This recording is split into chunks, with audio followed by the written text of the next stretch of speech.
Hello, brothers and sisters. This is your brother Alejandro Ibrahim, founder and host of KYP, coming to you with another episode of Consciousness. Today, we're going to discuss hip hop.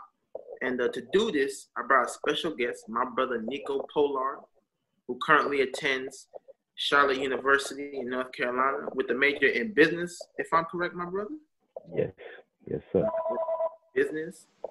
And this brother is like the rap historian. If you need to know where a song got sampled from, he'll tell you everything. He knows the history of hip hop, where it started, and where it is right now. So I hope you're doing good today, my brother. And we're just gonna get started. So my question, brother, is what was the original purpose of hip hop? Well, from my perspective, I believe the original purpose of hip hop was to give African Americans a type of way to express the way they feel and how they're living in their community, especially because it started in the late 70s, early 80s, with the Sugar Hill Gang, the way that they was rapping, they was using the funky, the funky instrumentals, all that stuff, hip hop to hip hop to the hip, I'm talking about. So first of all, it was all to have fun. That was the purpose of it.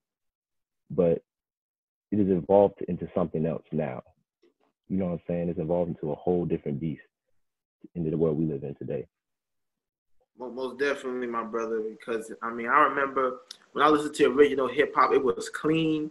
It didn't have no cursing. It was just, it was had a little funky groove to it. The beats were nice and everything. And, I felt like it had a purpose. But, now it's like 50% of the lyrics are cuss words. So rappers don't even have to work as hard. They can cuss for half the rap song and get it, So, yeah, I definitely see what you mean, man. But when did this change happen, my brother? Like, when did this all change? Because if you look at hip-hop, back in the late 70s, it was political. It had purpose. Now, you look today, it's like a whole different shift. So, like, when did this change even? Well, with all the cussing, and all that stuff, all that started with gangster rap, as we know. That started in the middle, the late 80s, NWA, they was the founders of gangster rap, about all that. And it was a type of form of anger, what I'm saying? It's a type of way to express anger and how we were being treated during that time, especially with police brutality and all the prejudice.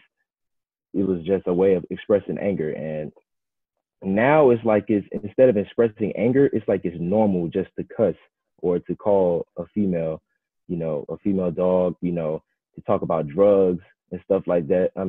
It's totally different. The purpose is totally different now. And that's a major problem because it's not a good thing. It's not really expressing the same thing as it was back in the day. It made sense back in the 80s why they were mad and stuff and why they were making lyrics and stuff like that. But now it's just like, what's the purpose? You know what I'm saying? Why do you think it happened though? Like, because there was a reason why we didn't cuss. Why did this come to?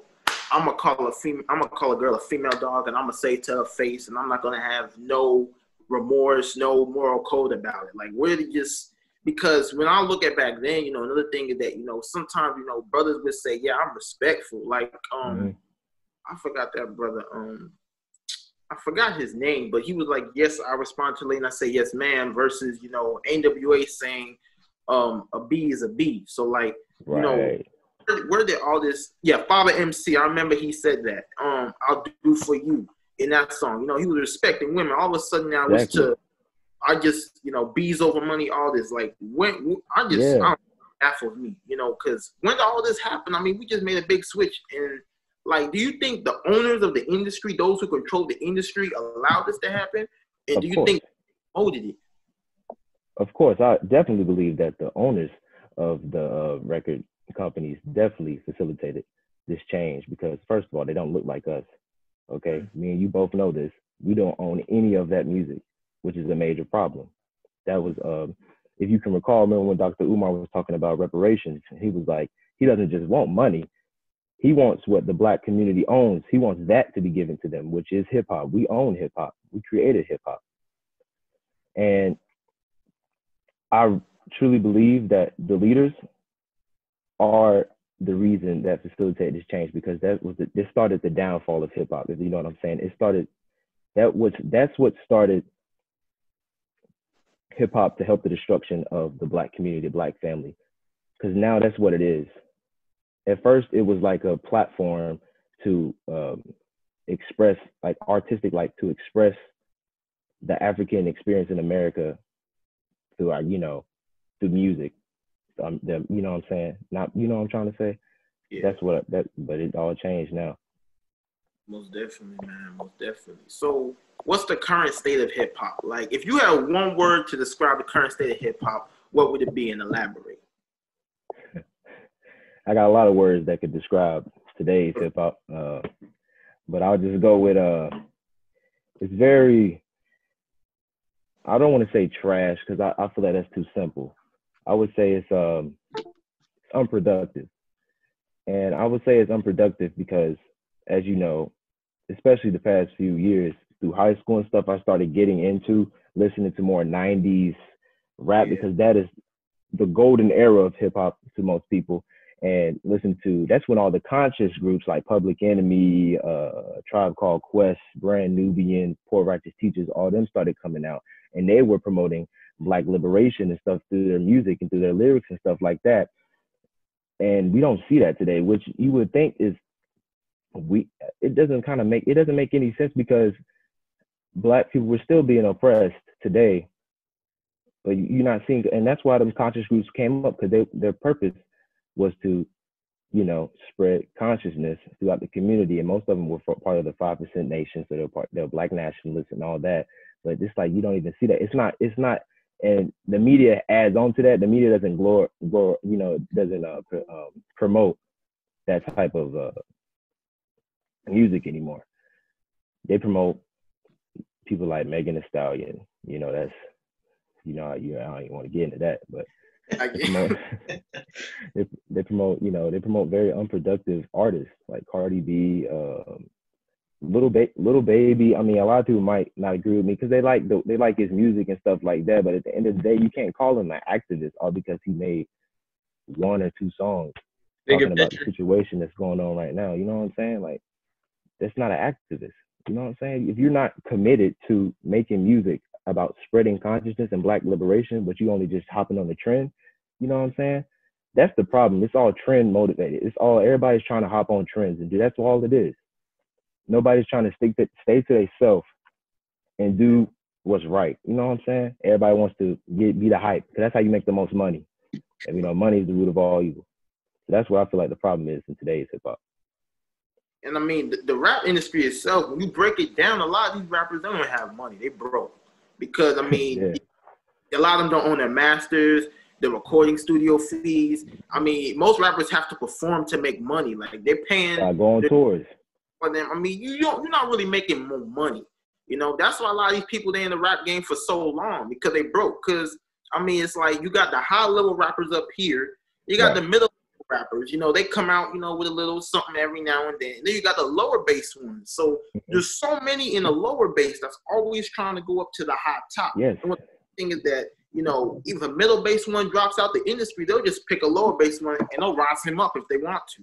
Because to be real, I heard of NBA Youngboy, all of a sudden, boom, this dude blew up. I'm like, who is this cat? Yeah. Never knew he even had a mixtape. Nothing. Like Migos, they were around a little bit before they blew up, but I never. So that's the power of the industry. They'll put who they want forward. And another question I have, and I'll answer first, is do you think the lyrics affect Black people? Because I do. When I first started, like, my parents, they didn't really want me to listen to that. But I mean, again, I was a little kid, so I just said, forget that. Right? So I started listening to it.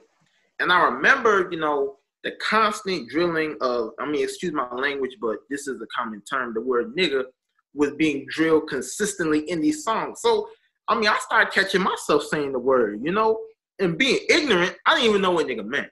So, I think it does play a big fact, in the mindset of our people. You waking up calling your brother a nigga, you waking up calling this person this, that, you thinking of your women as a B-I-T-C-H, as a female dog, no respect, you calling women, just bad names, you disrespecting your brother, you talking about killing. And when you look at it, a lot of these rappers, some people, they're going to get upset, but a lot of these ones, who rap about this killing, some of them die because of it. Words have power. Words can manifest them. So when you keep on calling yourself a nigga, you're gonna think you that. When you keep on calling yourself a bad female dog, you're probably gonna begin to think like that because words have powers. And this is no disrespect to any of the rappers out there because I mean all rappers have a talent. You know, a lot of times though, you know, I think as the Bible says, if I'm correct, you know, a lot of times the devil will use your talent against your people. So, you know, we got to also understand that. But for me, I think the lyrics definitely affect the mindset of our people because, I mean, when you look at the lyrics and you match it up, it's exactly what we're doing. And now you can see little kids rapping about that before they even know what 1 + 1 equals. So, I mean, what do you think? Do you think lyrics affect our people? Do you think this rap has an influence on our people's mindsets? Oh, most definitely. A term that was used mostly in the 90s, word is bond, your word is your bond. That is very deep if you think about it because you have to live by what you say in them rap lyrics and everything.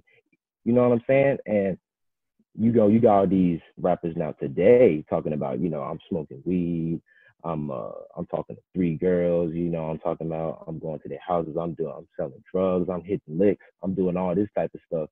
And then we glorifying it on social media and blah, blah, blah, and this and that. And that's only added on to the destruction of our people because that's what the higher ups, the people that we don't see that's over hip hop, that's what they want to happen because they just want to, they money hungry. They're just feeding off the money that's coming from us. You know what I'm saying? And I really do think those lyrics play a pivotal role because I would say this. I feel like I'm so connected to the old school hip hop. People might call me old because I don't like to listen to my generation's hip hop, but that comes from when I was a baby, when I was a kid, when I was 3 years old. My dad used to be playing LL Cool J. You know what I'm saying? A Tribe Called Quest, Busta Rhymes, all these 90s rappers and 80s rappers. You know what I'm saying?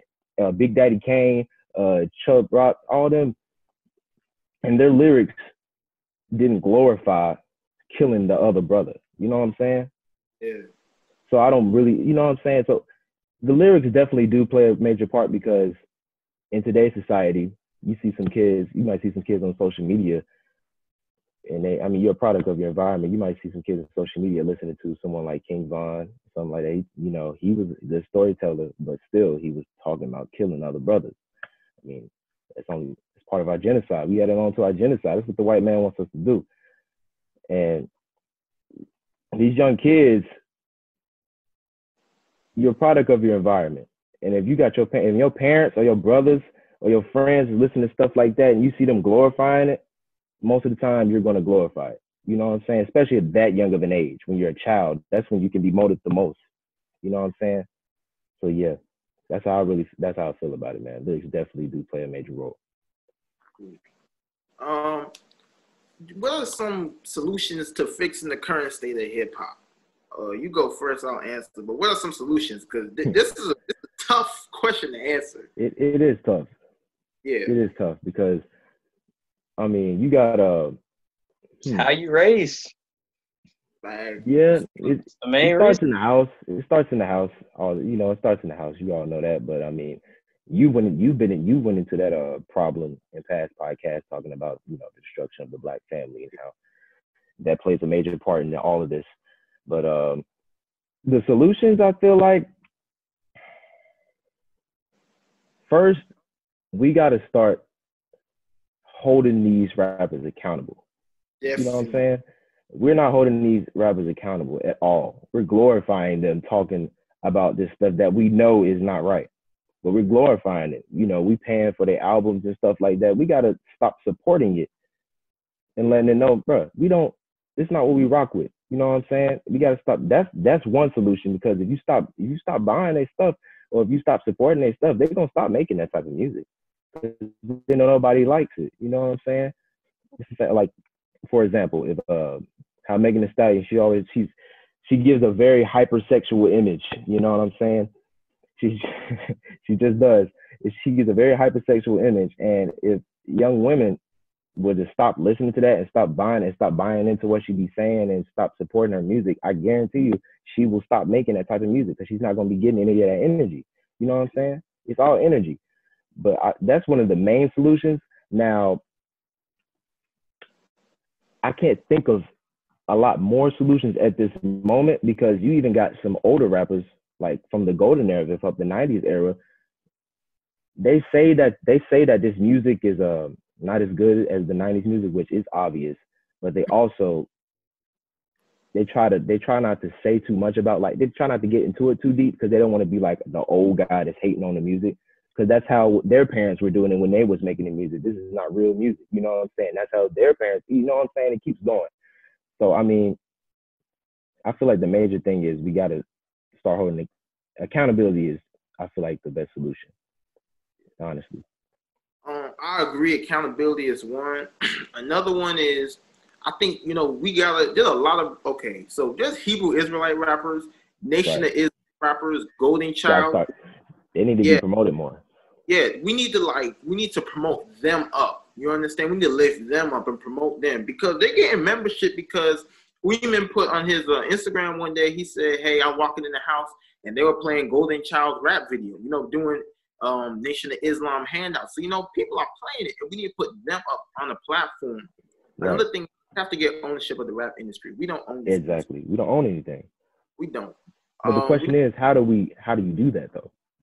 You know what I'm saying? After all these years of not owning, after all these years of not owning the hip hop industry, I mean, if the the quote unquote founders of hip hop knew that, you know what I'm saying, knew what this record game and stuff was about, then it might have been different. But I mean, they didn't know. They were ignorant to the fact that how the record game works and how the music world works and stuff like that. And that puts us in the situation we are in today. I mean, none of our music is owned by our people. And now hip hop is global now. It's not just in America. It was making a lot of money. So imagine if we would have owned it, like Dr. Umar said, we've been set.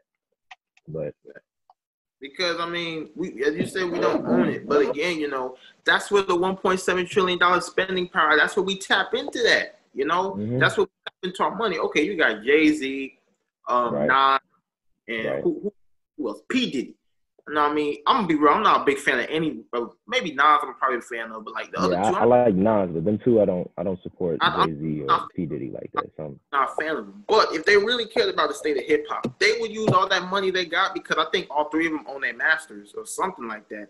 They would bring that money together, and they would actually put money to make like a, how they got like Apple Music? We can make like a black music app, a conscious music app, stuff like that. And I mean, again, we all three of us in this, chat right now on this Zoom call, people like us, we can't wait for them to do what they got to do. We got a lot of brothers, who are not mainstream, who can make apps. We can come together and make a conscious rap app, all that type of stuff, to further elevate, the consciousness of our people, because music has power in it. Our ancestors, when they went to war, they did songs so that they were ready for war and things like that. So we got to also utilize that as well, too, because music is power in its words. And I got one last question for all of us in here. Mm-hmm. Top 3 old school rappers. Oh, you want to start with me? Yeah, starting with you, Deon, then I'll be last. Top 3. Well, I'm going to start with a group first. I love A Tribe Called Quest, man. They just so mellow. I mean, I just like the beats. I like the lyrics. Phife Dawg, Q-Tip, Jerobi, Muhammad, man. I like them. Redman, he really slept on it, but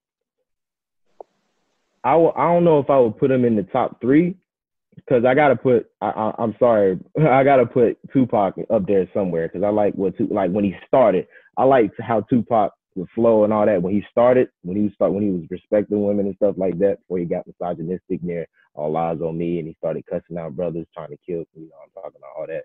We ain't gonna get into all that, but yeah, Tribe Called Quest, Tupac, and I'm gonna go with another group, Wu-Tang Clan. Yeah. Like the Wu-Tang Clan, dope, for real. They still loved by everyone today. Deon, what's up, man? What you got?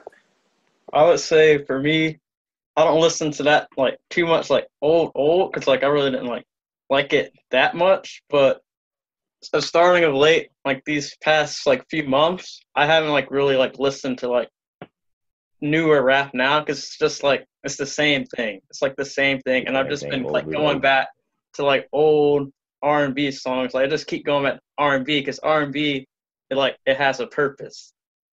You know why you like listening to the music, even if you're not like doing anything, you just like listening for like the vibe of the song. You just like when you listen to like the newer rap now, it's just like money, drugs, guns, killing. Like, I see you getting ready for a football game. Yeah, that's your move because you're ready to get ready. Right. But like, you're trying to get hyped. I can understand. For like regular life, you can't do it because like you might have the mindset, oh, I'm just getting hyped, but the people around you got the mindset, this one I'm finna go do a little later tonight. It's like you just can't have it. You ain't capping.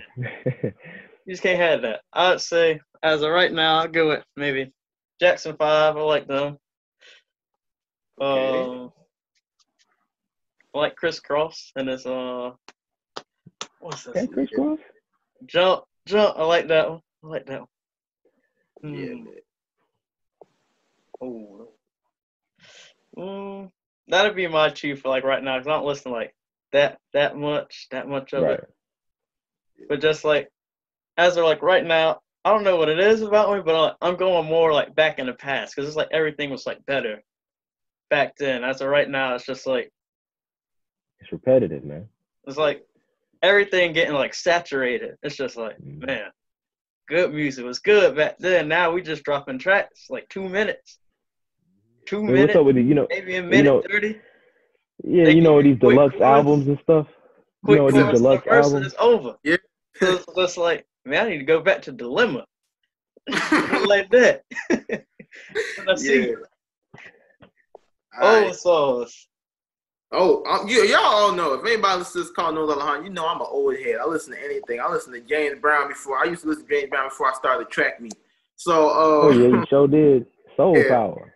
Yeah, most definitely. So if I was to give you my top 3, I would say Heavy D, and this is in no order. Ice Cube. I'm sorry, I'm a big Ice Cube fan. I love that brother. He dope. Cool. And then I would have to probably say Big Daddy Kane. He has some good music. He has some flow. I like Big Daddy Kane too. I mean, if we would also say, I know I didn't tell y'all too this. I'm gonna be real. Like, if we were to say female rappers, I say Sister Soldier is the most underrated female rapper back in the day. She was spitting fire in her lyrics, like straight truth. She told us about everything that we thought was to help us was not. And but if I were to say a group, I would probably say it's like Brand Nubian or A Tribe Called Quest, to be real. That's so difficult. Yeah. But to all those listening, listen to, come on, Neiko, let's give them some old school conscious rappers. I mean, you got cool conscious rappers. All right, well, the most famous that a lot of people know of is A Tribe Called Quest. Almost everybody can vibe with A Tribe Called Quest. I'm telling you. Can I kick it? Yes, you can. All that stuff, man. Everybody can vibe with them. Some underrated ones, you got Brand Nubian. Yeah. Brand Nubian is very educational in their early albums. So the first album, I would say, is their most conscious album. You got Poor Righteous Teachers. All their albums are conscious. Poor Righteous Teachers is a great group. You also have, let's see. X-Clan, bro. X-Clan, yes. X-Clan, most definitely. Them brothers are fearless. Yes, sir. Them brothers are fearless. X-Clan, let's see who else. You got Public Enemy, of course. Public Enemy. It doesn't have to be just hip-hop because a lot of reggae artists are very conscious as well. You got Still Pulse, Bob Marley. Who else can I think of? You got any, Joe? Jimmy Cliff? Say that again. Jimmy Cliff? Yeah. Most definitely. Buju Banton, I don't know for sure. I think he probably did. He's more dancehall. He's more dancehall. He's more dancehall. Yeah, I would say he's more dancehall than talking about what stuff Bob Marley was talking about. You know what I'm talking about. But yeah. But thank you, Neiko, for coming. I appreciate you, brother. We probably gonna have you on again. Deon, thank you. Everybody listening. Deon helps me no disrespect to you, Neiko. He helps me the most. This brother will help up videos, help me with the YouTube channel, everything. So Deon, thank you, brother. You are the true man behind KYP. It's not really me, y'all. It's this brother right here. He's always real. Big up to you, Deon. You be editing and everything, man. Big everything. up. Thank you. Yeah, if y'all ever need help, go to Deon. Deon McFarland. He's in Greensboro. He got you. But thank y'all for coming. Ashe, Hotep. Hope everything goes well. Good luck, Neiko. You about to finish semester. Good luck, Deon. You about to finish semester. Get the job done, boys. They need more black men like us out there. So thank y'all. All right. We out.